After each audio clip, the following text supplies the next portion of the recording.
You're listening to the Brandon and Brian Show 2.0 on the GNR Radio Network. Listen as Brandon and Brian take you around PDX with the latest news, entertainment, and comedy. And now, your hosts, Brandon and Brian. I'm Brandon. I'm Brian. And we're here in Portland's living room. Yes, Portland's living room, downtown Portland. We're at the Pioneer Square. We're going to be doing our show from the square. So if you're listening live, I don't know if you are, because I didn't tweet out links. Come stalk us. Come say hi. Yes, I'm playing a little Pokemon, though. We're sitting on these comfy IKEA chairs with some Starbucks. They don't officially sponsor us, but they kind of do now. We'd love some product endorsements, wouldn't we? Yes. You've done that gig before. What do you get with your Red Bull? Do they send you like cases? Like, here's a promotional case? Red Bull hooks me up, sends me like cases. Oh, yeah. And it's considered like a promotional. Yeah. Yeah. It's like you walk around drinking Red Bull, always in your hand. You're in pictures with it. It's just like, well, Brian drinks it, so you should drink it too. I want Starbucks to sponsor us. I pretty much own stock in them anyway. I don't know if I could get Starbucks to do it. They're kind of really low-key. But yeah, I've had a hard time with them. I bet you did have a hard time with it. So yeah, how's this week been? I'll let you check in first today. Well, I'm still playing Pokemon Go. This time You're playing Pokemon Go? Yes, shit. I'm still playing Pokemon Go. Shit, really? Yes, and what happens is this time I decided to use these apps. There's these apps to show you where the Pokemon are at. And Is it cheating? Not entirely, because, and I'll tell you why. There's two reasons. Number one, their tracking system on the actual game totally got broken, so you can't track them anymore. Okay. They just appear. Number two is they have time limits. So it tells you, say Pikachu shows up. It shows up for 5 minutes. It'll be gone in 5 minutes. So you got to rush to go get it, right? It tells you the location, but usually you're not in that location. And so I find myself running, sprinting to the location, not walking. And when I first started the game, I'd be walking. This time I was running. I went to the Seaside because I looked at the little map and I saw a whole bunch of Pokemons that were not in Portland. So I went to Seaside. I fucking drove to Seaside to check Pokemon. And and so were they there? They were there. All the rare ones I didn't have were there. And so what happens is... So you had to go to the beach to find a rare Pokemon, is what we're saying. Yeah, to find some that were not here. And there was one that I get there, and it had like 5 minutes left on the timer. It was a big one. I'm not even sure what it was. And I just didn't have it. So I was like, fuck yeah, I'm going to go get it.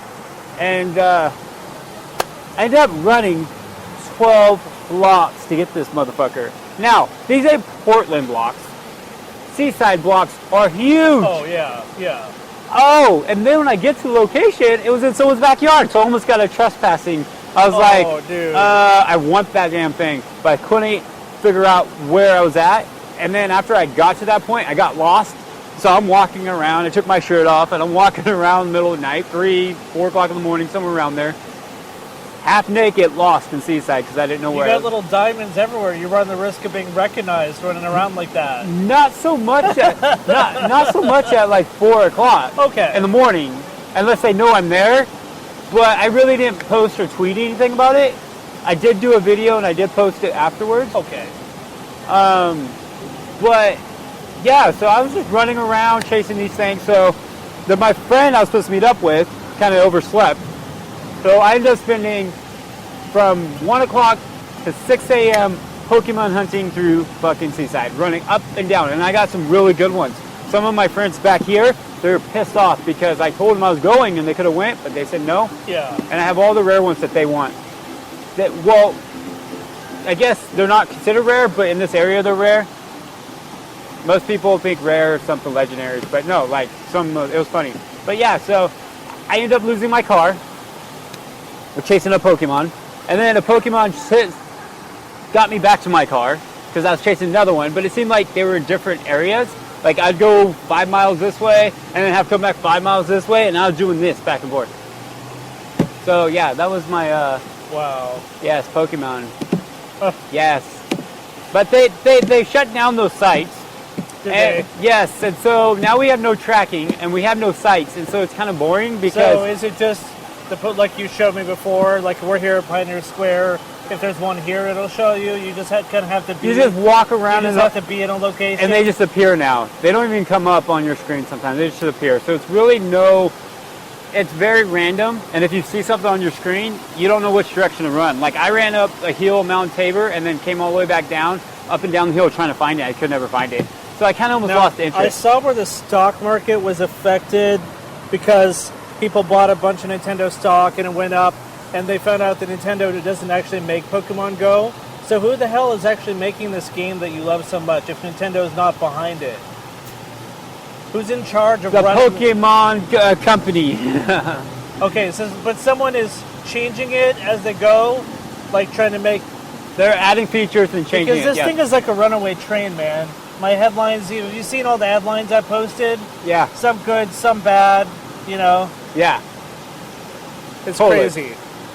Exactly. Well, it's hard to tell because some say Google's behind it, and let's just find out. Ryan's checking live right now. My phone's not high tech enough to do internet and the podcast at the same time.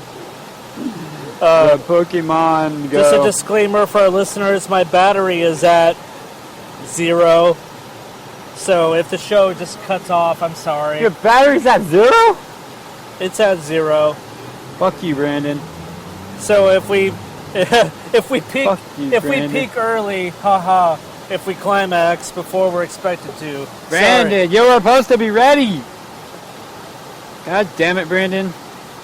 Anyways, let's see. So Nintendo is a parent company. Nintendo's part of it, but there's a company right now, and I really think it's Google. Google's behind fucking everything. Hold on, I'm looking for it. Pokemon. They're already into all my email. They're already in your email. That's funny. Yeah. Is it Notel? It's not Notel. Who the fuck makes this game? God damn it. About Pokemon Go. Well, all I'm saying is if they Niantic. Okay. Niantic. I don't know. Incorporation. I mean, the stories that I'm reading are pretty benign. Yes, a couple guys fell off a cliff and a body was that kind of stuff. But I'm telling you, it's just getting weirder and weirder as it goes. I think we should do a weekly check-in about it pretty often. So they're American software development company based in San Francisco. There you go. All right. They have control over it. So maybe Google's not behind it. But Google has... Pokemon Go runs off of Google Maps. Yeah. Oh. Yeah. Okay. Niantic Labs and Google are simply... Yeah. So Google has a part of it. I told you. Anyways. So my check-in is all Star Trek. You said I should blow off some steam, so I did. This will kind of double as our entertainment section. So here's the thing. They put all 13 Star Trek movies on a grid, right, Brian? And they basically said from best to worst, highest grossing, blah, blah, blah, all the way back to fucking 1979, Star Trek the Motion Picture. Now, you gotta understand, ever since I was like 10 or 11 years old, I've been a diehard Star Trek fan. I've been with it since the first day The Next Generation went on the air, right? Mm-hmm. So it's very hard for this new J.J. Abrams reboot to impress me in any way. So people were trying to tell me, even news articles were trying to say Star Trek Beyond is the best of all of them. It's like better than Star Trek 1, 2, 3, 4. Like it's literally like impossible for me to believe, right? So I went in there with the hype so high, saying this is the best of every Star Trek ever made, and I kind of came out of there with this yawning, like, it's okay. It's like every movie that's got a complicated plot. It's got plot holes so big, you can fly the Enterprise through the plot holes. Like, seriously. Like, it's got a bad guy that's got a backstory that's not there. They give him no explanation. He's just a bad guy. Like, wow. What's he angry about? What's his history, So they just want you to suspend your belief and go in and enjoy the movie. Like, no, we're too smart for that. We're not, as a movie, you can make anything, superhero, whatever, but if you've got plot holes this big, it's going to be exposed. So I'm telling you, Star Trek Beyond, for me, gets like 2.5 stars out of 4. Wow. I thought Star Trek Into Darkness was better, to be honest. Wow. But, 2.5 stars? This new franchise for me, I'm not a fan of it, disclosure, so I'm not going to like them. Anyway, the sad bit, as you know, Chekhov passed away. You know that, right? Anton Yelchin, freak accident, his SUV rolled over him. So yeah, that's kind of weird that his SUV... They're going to retire his character. They're not going to kill off his character, but they're going to retire his character.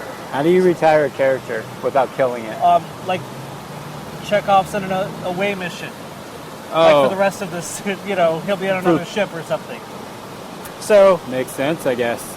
But another thing I'm going to do, you can think this is cool or whatnot, but I'm going to start journaling every day. I'm going to start writing in a journal every day, and I literally asked everybody, like, what are the best apps? Should I do a book? Should digital? So I'm kind of exploring that. But yeah, I'm just kind of putting my thoughts down every single night now. Every single night. Starting tonight.